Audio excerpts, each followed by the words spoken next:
en los últimos 25 años es que los cambios en el contexto cultural han sido muy profundos. La presencia de las tecnologías de la mente, a diferencia de las tecnologías del cuerpo, ha sido más lentamente asimilados. Cuando empezamos a utilizar tecnologías del cuerpo, como los anteojos, o los automóviles, o la escritura, o todas las formas diferentes de tecnologías que hemos ido desarrollando a lo largo de la historia, han tenido siempre un proceso que empieza con la resistencia, sobre todo porque quienes se resisten consideran que las tecnologías van a afectar de alguna manera el desarrollo de las personas, ¿no? Cuando empezaron a utilizar los primeros automóviles o los elevadores, etc., todas las críticas iban enderezadas a que las personas iban a entorpecer, que iban a afectar su motricidad o su capacidad. Por ejemplo, es uno de los ejemplos que conozco mejor, que al empezar a utilizar la escritura, de llevar registro, la gente iba a perder la memoria, ¿no? Los primeros usos de tecnologías de la mente tienen que ver con la escritura, y los primeros usos de la escritura tienen que ver con el registro, tanto de hechos históricos, y aquí algo interesante, con llevar la cuenta del pecunio, de la parte económica. Las primeras escrituras que conocemos tienen que ver con llevar la cuenta de cuántas vacas me debes, cuántas vacas tengo, o sea, tienen que ver específicamente con la cuestión económica. Y lo otro, bueno, pues el recuento de los días de los hechos históricos.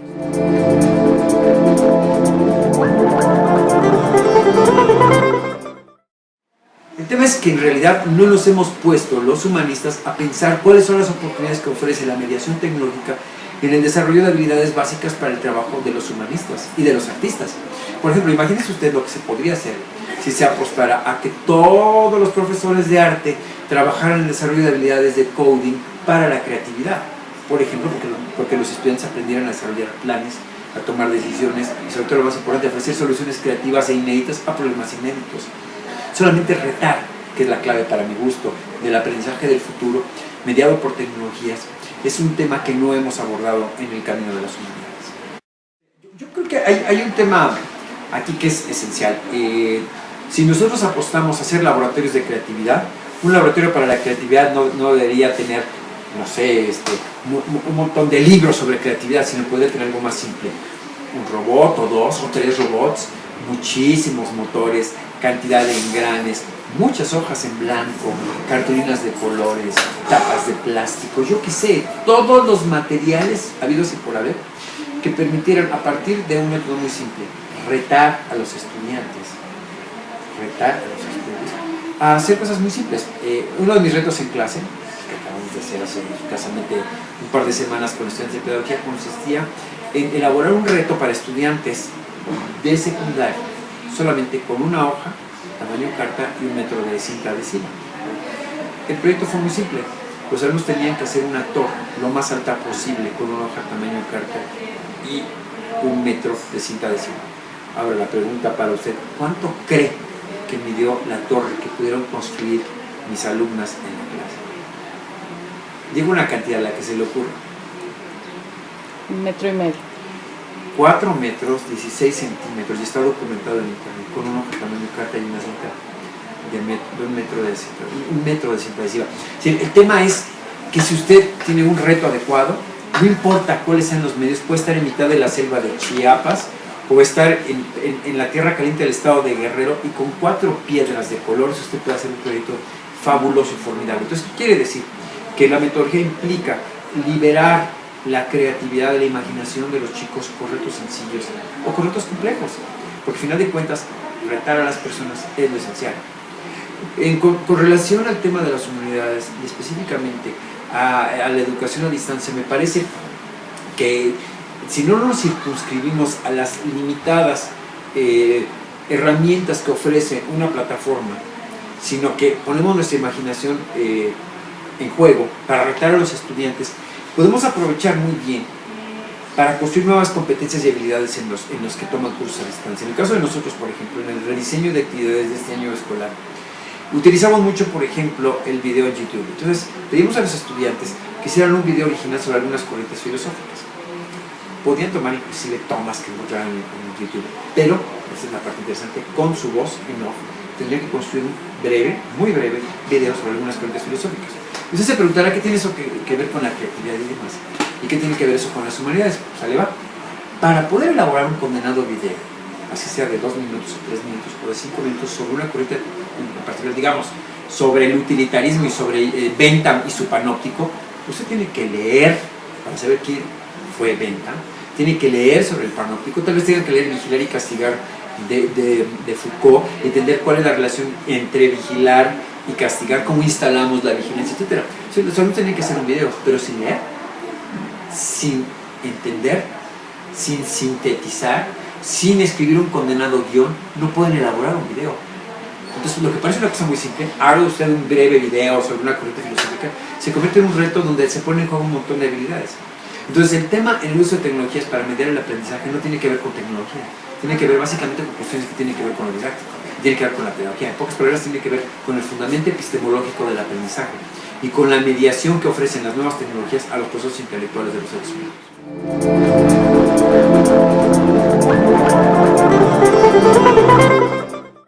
Sí, para que indaguen, sí, para que puedan desarrollar un plan. Hay algo que es importante, hacer un plan de acción, hacer un ciclo de diseño. Primero investigo, planeo, desarrollo y evalúo y regreso. Es un ciclo cerrado. Ese ciclo cerrado se lo enseñamos a los niños de muy pequeñitos para que hagan, por ejemplo, una calculadora para hacer sumas de 2 dígitos con un programa en coding. Hacer con un pequeño robot y un programa en la computadora que se enciendan 2 foquitos de manera sincrónica y sucesiva. Son retos sencillos, ¿no? Ahora hágalo. Yo le doy el programa y le doy el robot, pero quiero ver cómo se resuelve el problema, porque para poderlo resolver tiene que investigar cómo funciona, qué es un LED, cómo se conecta, etcétera, etcétera, etcétera. Tiene que planear, ya sabe cómo funciona, ahora qué hago para que esto encienda, un plan, escribo un programa, desarrollo el programa, lo pruebo, si no funciona, ¿qué hago? Regreso otra vez a la planeación y se hace un ciclo. Si los seres humanos desarrolláramos la capacidad para seguir ciclos en el diseño de soluciones a nuestros problemas cotidianos, no nos endeudaríamos con tarjetas de crédito, ni nos divorciaríamos a los 3 o 4 años de casados, ni nos despedirían de nuestro empleo. Pero no planeamos, actuamos por impulso, sin ninguna planeación, sin analizar, sin reflexionar, sin pensar. Tenemos que formar a la gente como gente que piensa. Y para eso la tecnología es extraordinaria, porque no es un fierro, no es una técnica, en realidad es un espejo de cómo pensamos. Y el coding es el mejor espejo para ver cuáles son los procesos intelectuales de cada ser humano. Yo he tenido aquí estudiantes de muchas carreras, no solo de pedagogía, y le puedo decir que aún los que estudian carreras tan relacionadas con el tema de la programación no pueden con mis retos, porque no son retos que se resuelvan con tecnología, son retos que se resuelven sobre todo con creatividad y con inteligencia. Los mejores diseñadores son generalmente los estudiantes más mal portados de las escuelas. He trabajado con niños de primaria, secundaria, hasta maestría. ¿Y sabe qué es lo interesante? Entre peor portado es un niño, más inteligente es, porque muy probablemente se porta mal porque no tiene un aliciente intelectual para su trabajo académico cotidiano. Esos niños generalmente son los niños que nadie hace caso, que se aburren como estas y que se empiezan a portar mal porque son muy inteligentes y no reciben ningún reto.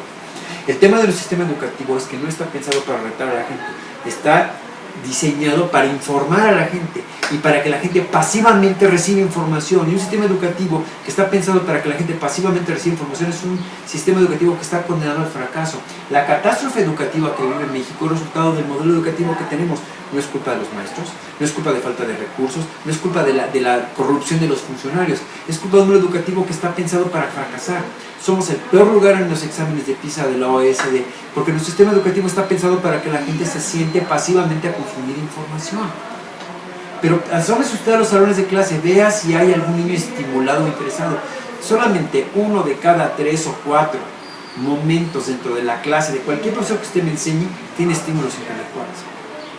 En general, somos sistemas diseñados para aburrir.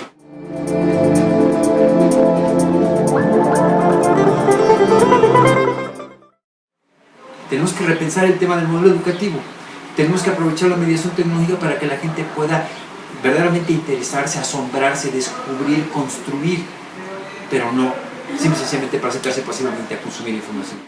De que si no transformamos la currícula y la formación de los docentes, no va a ser posible cambiar el modelo educativo. Y en el tema de arte y humanidades, si no somos nosotros los más creativos y los más flexibles, no entiendo quién más lo puede hacer. En nuestras manos está que podamos transformar.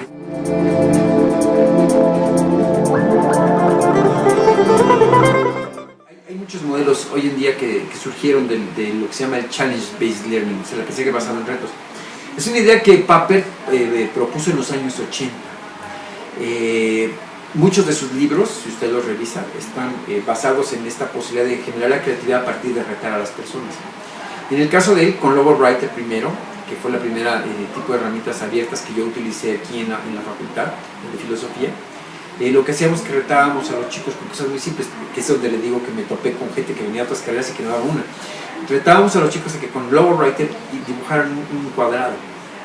Entonces era interesante ver cómo, a pesar de que todo el mundo sabe lo que es un cuadrado, cuando se trata de construir una representación con un programa de computadora que no conocen, que tienen que generar los elementos para que el programa construya y dibuje el cuadrado, no podían, porque una cosa es memorizar la noción de cuadrado y otra cosa es construir la idea de lo que es un cuadrado.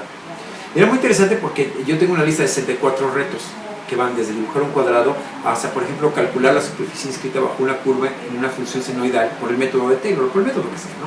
Dibujo unos rectangulitos y puede calcular la superficie. Entonces tengo 64 retos.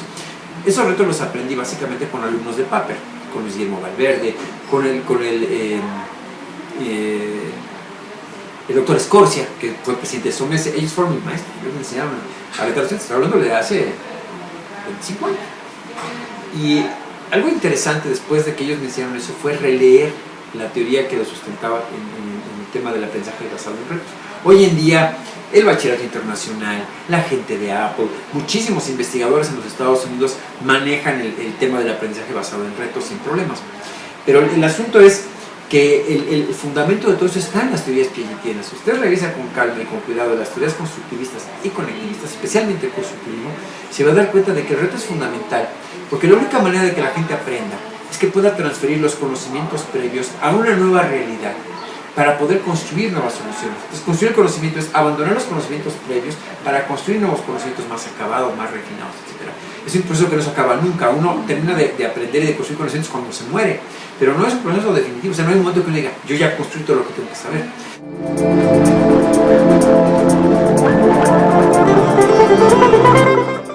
Pero el tema del aprendizaje basado en retos y en problemas es que la idea es romper con las estructuras y con los esquemas de pensamiento que uno ya tiene y abandonar lo que uno ya tiene como seguro, abandonar puerto seguro para lanzarse al mar, que no es nada proceloso de lo inédito. Implica que la persona tenga que cambiar constantemente, permanentemente. Implica aparecer frente a nosotros como alguien contradictorio. Pero si hay algo en la naturaleza humana que yo aprecio, es justamente esa naturaleza contradictoria, no la naturaleza equilibrada, firme, fija del erudito, sino la del que está investigando, del que no sabe si se va a caer en la siguiente esquina, en la siguiente piedra. Me gusta más la imagen de un explorador o alguien que escala y que sube una montaña que nunca ha subido y que se resbala y que se cae y que se puede matar, porque ese es justamente el sentido del conocimiento, es aventura, es descubrimiento, es capacidad de asombro. Me entiende que desafortunadamente en la escuela tradicional matan con preguntas cerradas, ¿no? ¿Qué es el cáncer? Y el alumno va, copia de internet, pega en un documento y se lo entrega al maestro, y eso es justamente lo que está pasando. Nos están invitando a ser plagiarios. No es que los alumnos quieran ser plagiarios, es que el tipo de aprendizaje exige que nos convirtamos en plagiarios, que entreguemos respuestas acabadas, capital de saber amortizado de otros que transferimos a través de un documento escrito o un documento electrónico. Pero tiene que ver con nuestro arte de preguntar. Ese aprendizaje basado en retos o problemas es saber hacer preguntas. Indagar es hacer preguntas que no se cierran, que no son preguntas de stop, y contéstame lo que sea, no, sino es una pregunta que invita a hacer un plan de acción, que invita a tomar una decisión. Estamos frente a una situación muy interesante. Si realmente podemos lograr que el cuerpo, el hombre como cuerpo se conecte con las tecnologías de la mente, ya no como un elemento exterior, sino como algo que se integra a través de mapas de reconocimiento de patrones, de reconocimientos, etc. Es decir, que deje de considerar como un aparato externo, sino como parte de sí. Estamos frente a un ser que se pueda conectar con la tecnología. Estamos viendo en realidad la singularidad, es decir, al posthumano, al humano que está conectado con las tecnologías de la mente. Estamos conectados. Usted sube su automóvil y conecta el GPS y se da cuenta de que la conducción de un proceso intelectual, que es determinar la ruta, le permite ver más allá de lo que usted ve en la calle, porque puede adivinar en dónde hay congestionamientos, en dónde no, cómo puede llegar al lugar, y así como lo conoce también lo pierde. Pero hay una dependencia con esa tecnología, y entonces esto se está casando con esa tecnología de la mente. Y ese casarse con la tecnología de la mente lleva a un nuevo tipo de humano. Estamos frente al posthumano. La pregunta es, ¿quién está educando al posthumano? ¿Y quién está educando al posthumano para la posthumanidad? Parece un rollo de filósofos, pero si usted se pone a analizarlo con cuidado, es una parte de la realidad de muchas partes del mundo. Si usted va, por ejemplo, a las oficinas de Google en los Estados Unidos, es muy probable que se encuentre con vehículos que se conducen solos y que llevan a un chofer solamente porque las leyes de los Estados Unidos prohíben que los automóviles circulen solos por la calle. Tiene que haber un hombre sentado frente al volante, aunque el automóvil se conduzca solo.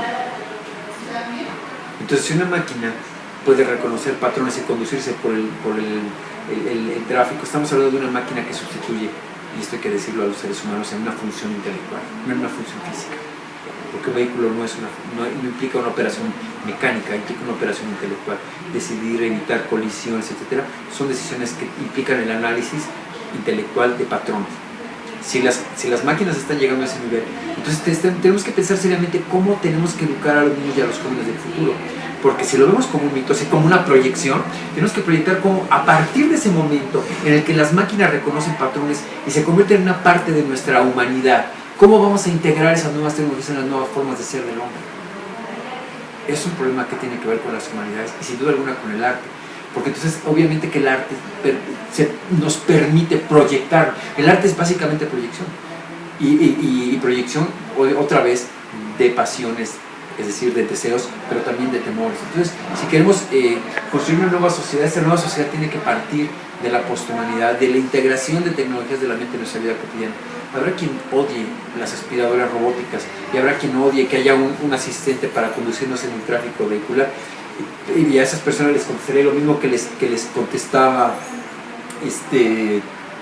Henry Ford a los que erraban caballos en Kansas o yo qué sé dónde, ¿no? Cuando le dijeron que por su culpa la gente no iba a aprender a errar caballos. Y Henry Ford le dijo, sí, en efecto, la gente ya no va a errar caballos. Yo le puse lo mismo, puede uno no usar el GPS o no usar las computadoras, puede uno ir como los ludistas a destruir las computadoras o destruir las tabletas, a prohibirlas en las escuelas. Pero eso lo va a evitar que al final de cuentas tengamos que integrar tecnologías de la mente en nuestra vida cotidiana, y mejor será que comprendamos cómo funcionan y cómo operan para que se transformen en aliados de los procesos intelectuales de los seres humanos del futuro.